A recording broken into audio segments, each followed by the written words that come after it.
Assalamualaikum Bunda. Hari ini kegiatan saya adalah mengikuti kelas ibu hamil di Kelurahan Margorejo Metro Selatan. Kelas ibu hamil ini saya ikuti pertama kali selama masa kehamilan ini.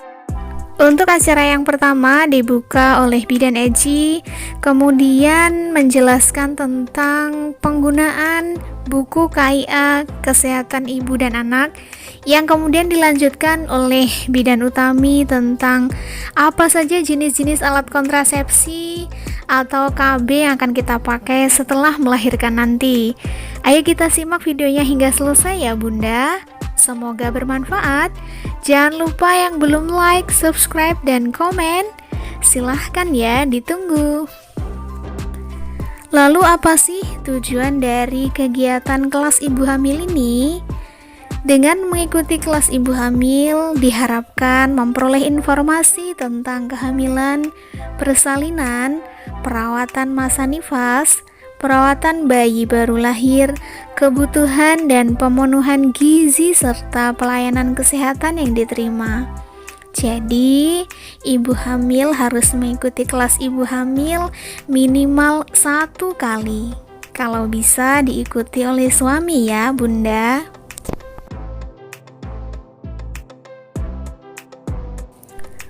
Untuk buku KIA sendiri dari tahun ke tahun mengalami perubahan dan perbedaan.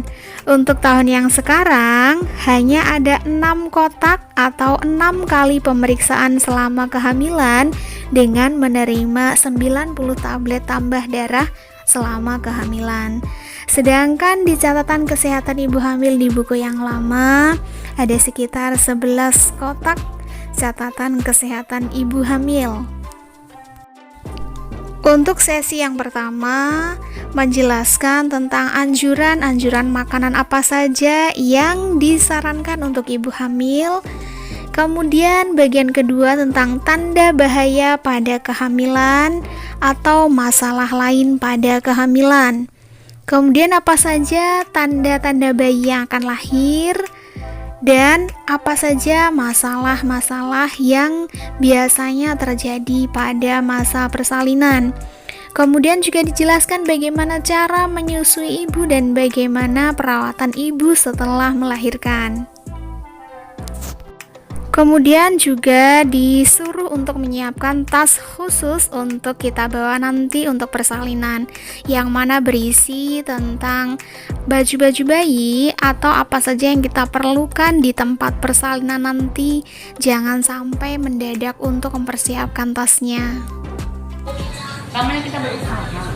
Qadarullah ya, kalau yang udah nggak pasti jangan aja udah gitu. Namanya kita ikhtiar berusaha gitu loh. Kenapa kok kita usaha? Satu, supaya anaknya itu asih. Itu ke anak. Sayang yang emosi banget. Yang kedua, untuk ibunya. Ibu bisa merawat diri dong. Karena apa? Ada jangka waktu untuk hamil kembali. Kalau jaraknya terlalu dekat, nanti akhirnya kita nggak bisa merawat diri. Kenapa? Anaknya masih kecil, misalnya nih 3 bulan sudah hamil. Saat 3 bulan itu kasih eklusif aja belum selesai. Kita pikir ini untuk anak. Terus yang di sini nanti owe, yang mana mau merawat diri sebenarnya nggak sempat bu. Benar. Itu.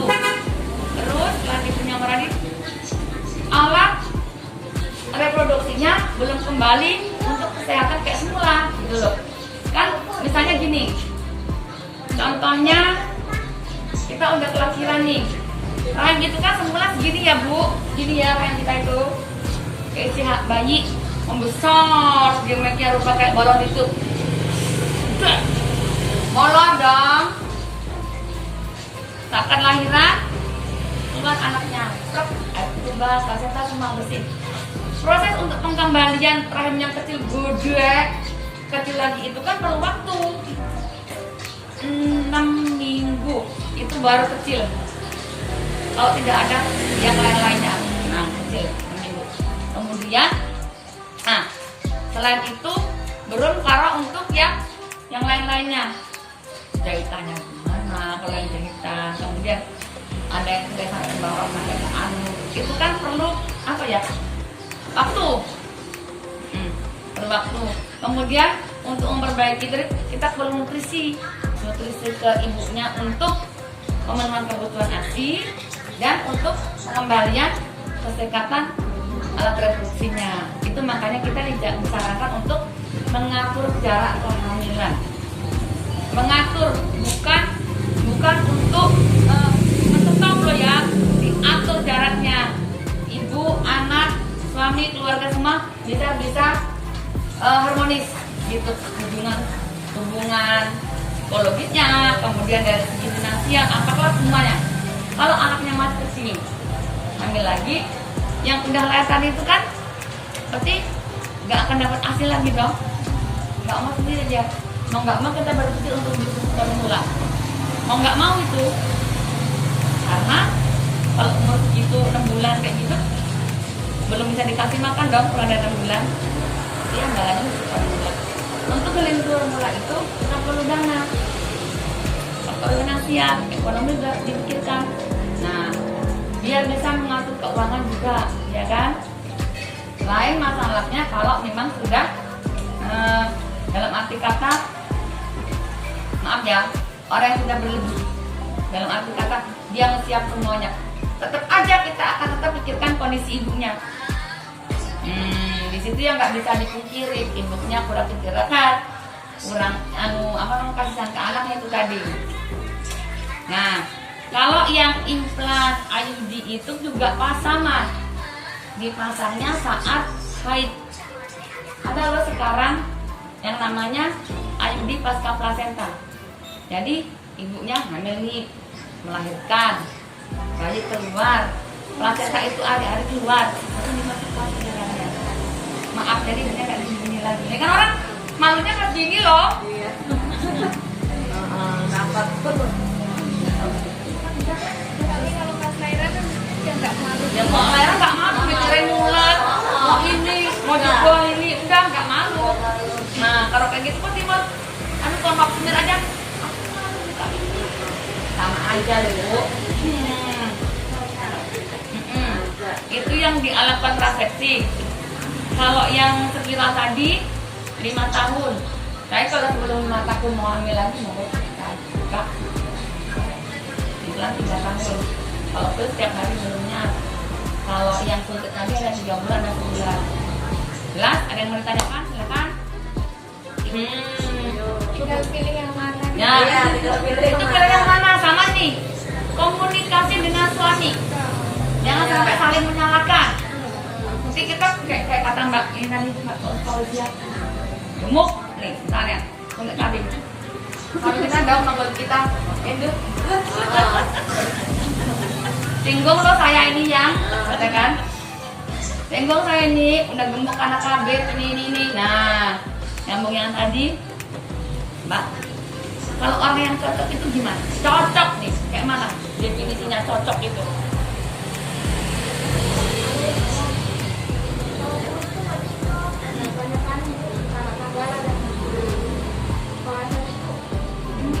Nah, berarti cocok itu kalau yang nggak ada keluhan toh.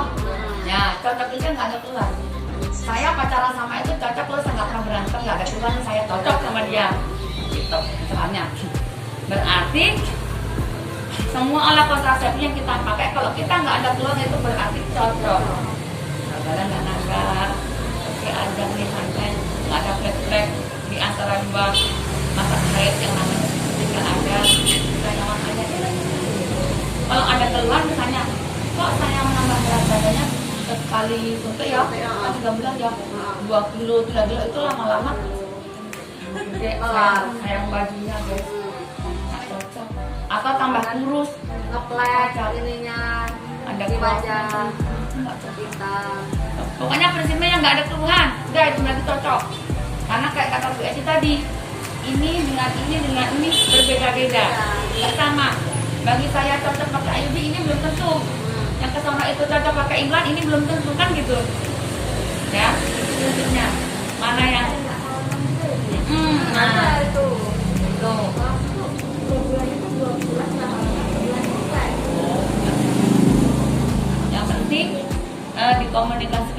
suami kita gerak untuk melakukan yang terbaik untuk tubuh kita.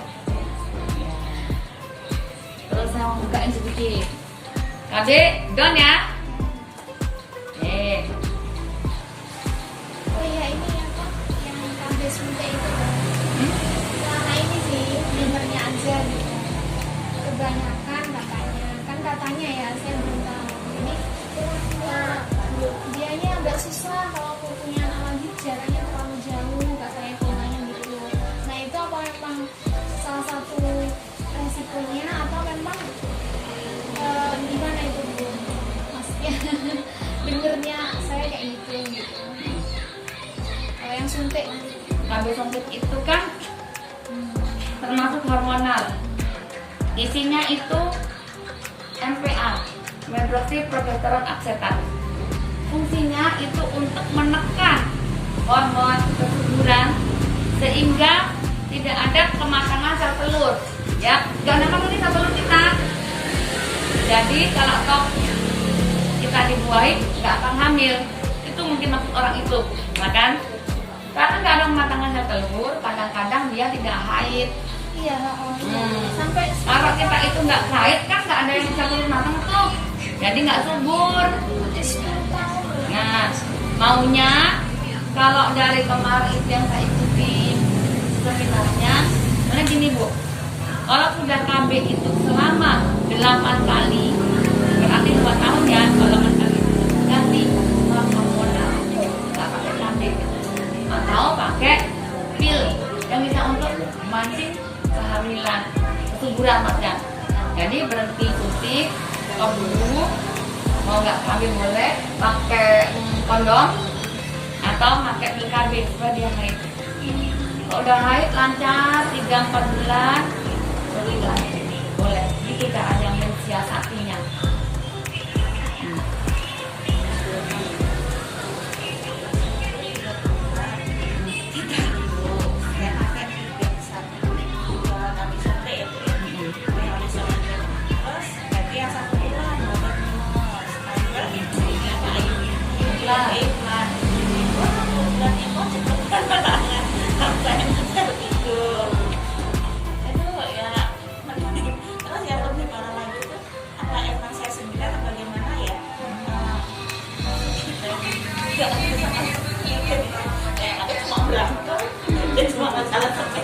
Gak imbang lah ya, gak sekejip lah ya. Nah, kok cuma kamu aja yang enak Mas, saya nggak enak. Kayak gitu kan maksudnya. Maaf biasa nggak vulgar namanya.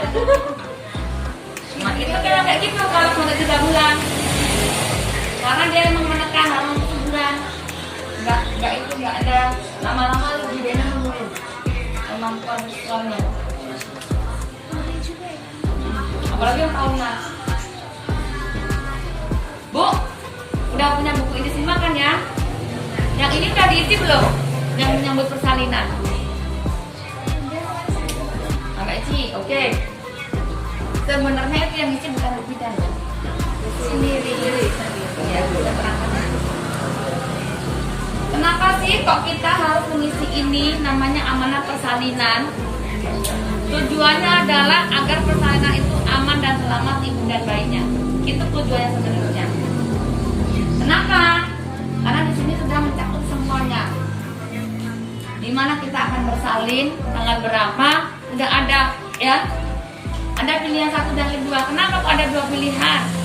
Misalnya 1 ke Bu Bidan Ira. Ira nggak ada nih. Pas kemana misalnya? Ada pilihan kedua, Bu Bidan Heti, Bu Irma misalnya. Terus ada 2 ditulis di sini. Antisipasi aja Bu. Antisipasi kalau biasanya nggak ada. Kedua, dana persalinan ini disediakan oleh BPJS. Siapkan BPJS-nya sekarang, di fotokopi. Jangan cuma selembar, klik amat. 5 lembar atau kayak mana sama kakak ya. Kemudian kendaraan ini kok tulis 1. Kalau misalnya kita perlu dirojok, ada nih yang mintain tolong loh. Kalau mobilnya yang punya mobil tulis aja bisa siapa. Kedua, tetangganya namanya siapa, dari miring mobil sama kaki. Udah dibilang, nanti kalau aku yang bilang, kalau saudara saya bilang mobil dia nggak tolong ya udah nggak ada klik tuh ya kan. Terus nah yang tadi kontrasepsi ini dirundingkan dengan suami. Terus nah undangan darah, kenapa sih Bu kok kita perlu nyiapin darah ini? Saya pengen tahu loh, kenapa sih kok kita perlu nyiapin darah loh? Ayo kenapa sih?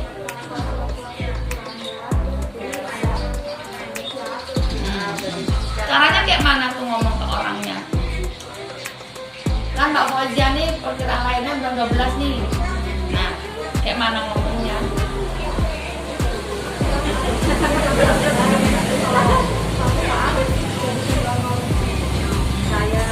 Nah, ini kan kita kalau pertama kali besar, anak pertama, ibu hamil yang belum pernah tahu golongannya harus ke puskesmas cek lab. Di situ poin pertamanya. Supaya kita tahu golongan apa sehingga bisa menentukan siapa yang akan kita mintain tolong untuk menjadi donor kita.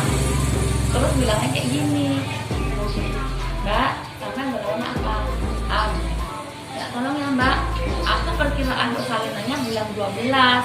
Jadi sebelum bulan 12 itu 3 bulan sebelumnya tolong kamu darahnya jangan diambil ya buat aku itu. Karena kalau 3 bulan sebelumnya udah diambil nggak akan bisa diambil lagi buat kita, nunggu 3 bulan lagi. Boleh diambil darah itu syaratnya 3 bulan. Paling nggak punya dua donor hidup supaya kalau kita perlu tambah darah karena proses persalinan itu bisa sewaktu-waktu terjadi tidak normal ya. Diambil darahnya kita tidak ada cadangannya gitu. Nggak menakut-nakuti, ini hanya untuk antisipasi supaya kita nggak kekurangan, nggak terlambat mendapatkan penanganan gitu loh ya. Jadi yang kira-kira belum ada apa namanya untuk donor darahnya sekarang udah siap-siap. Boleh nomor HP-nya apa?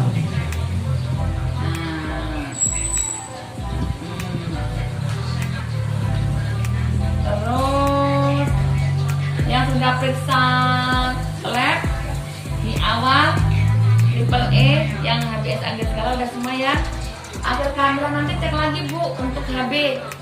Ibu hamil itu HB-nya normalnya paling nggak 11 gram per dr. 11. Kalau enggak kayak 10 lah. Kalau kurang dari itu namanya anemia.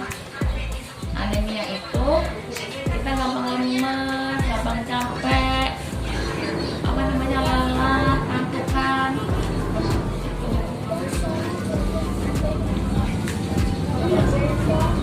Urin nanti akhir aja, akhir 8 bulan. Ini anak kedua. Ini usia ibu hamil 38 minggu itu harus antigen dulu, cek swab. Ini ibunya ya? Iya. Di puskesmas bisa.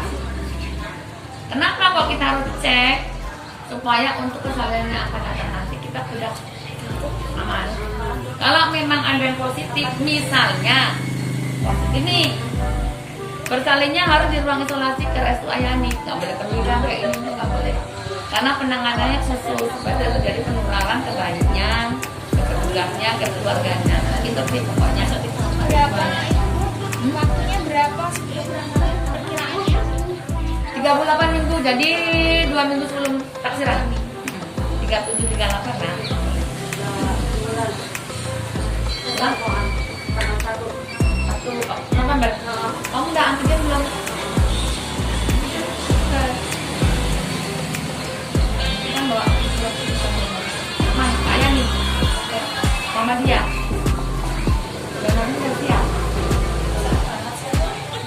Cek HB kamu terakhir berapa HB-nya? Berapa? 14 pakai yang itu ya. Berarti itu kabelnya paling cuma 2. Itu kalau pakai yang itu akurat pakai yang GL. Ya, GL.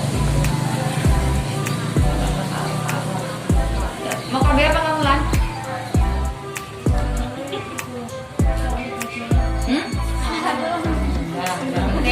Yang penting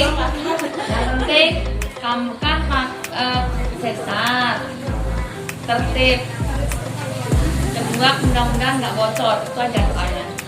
Karena kalau yang sesar itu 2 tahun sebelum ada waktu 2 tahun nggak boleh hamil. Akhirnya jahitannya robek bekasnya.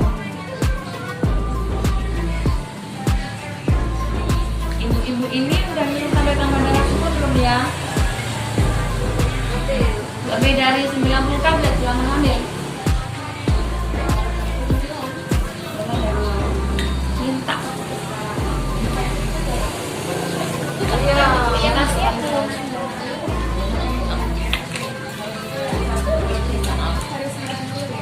Minta lagi aja nggak apa boleh.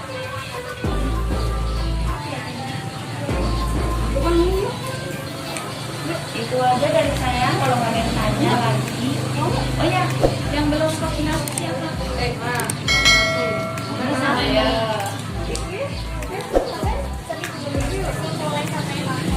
Nah, kalau ibu hamil kita kumpulin aja beberapa orang nanti mau kasih ke saya takin. Tak siapin vaksinnya. Maksudnya kenapa sih? Karena katanya dia lemes, terus gak bisa digerakin tangannya toh. Buka katanya kayak gitu. Itu kan kondisi orang beda-beda tadi loh. Saya udah 3 kali loh Bu Eci, udah semua nggak apa-apa. Yang penting ada pertama vaksin. Ini udah nih. Ada. Ya nggak apa-apa, ada buah handal ya. Nggak apa-apa. Minum air putih yang banyak istirahat. Begitu aja. Kalau namanya habis disuntik, ini agak miris sedikit wajar. Kita sudah dia sampai mau air hangat, minum air putih yang banyak. Kalau agak demam atau berkes minum paracetamol. Bikin alam aja. Ngalem dia. Nah, dia kesempatan, dia nggak lomba katanya.